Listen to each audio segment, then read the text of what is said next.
learning disabilities, dyslexia in particular. I have had it my whole life, was completely unaware of it until I was about 19 years old. But I did what every young dyslexic does. You do things that you have to survive.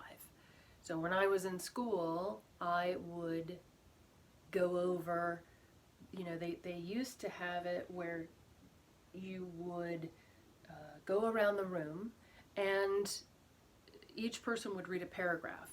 And what I would do is I would count the number of people, and God forbid somebody gets up and goes to the bathroom and they skip that person. Because what I did from the very beginning of the exercise was I just kept reading and rereading the paragraph that was going to be mine to read, so I didn't end up having what I refer to as flop sweat, which is what happens to every single person who has dyslexia that has to stand up and read in front of an entire group of people. So this was something that I did, and I shared this in this video with the Fosses as part of an example, very much to everyone else's experience financially speaking, because for me, first of all, I didn't find out until I was like 19 years old that I was actually dyslexic. So as far as I was concerned, I was just dumb and couldn't get it when everyone else was learning how to read. I just couldn't seem to get it.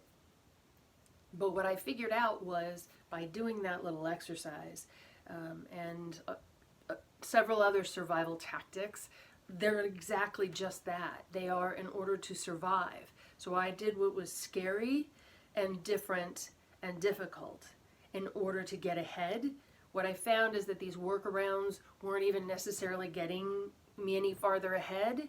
They were barely helping me keep up.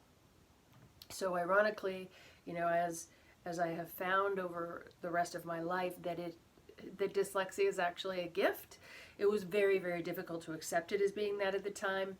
But as an example, like I shared regarding the Fosses story, they did things that were very scary, very different, very contrarian, in order to get ahead and do what they had really wanted to have be possible.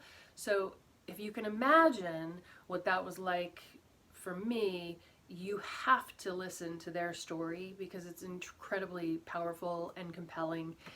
It was a great meeting, and I really hope that you enjoy it. So take some time, sit down, grab a cup of coffee or a cup of tea or something, and just sit down and watch it. Maybe you're on your lunch break or something. I think you'll really enjoy it. They have some very powerful things to share.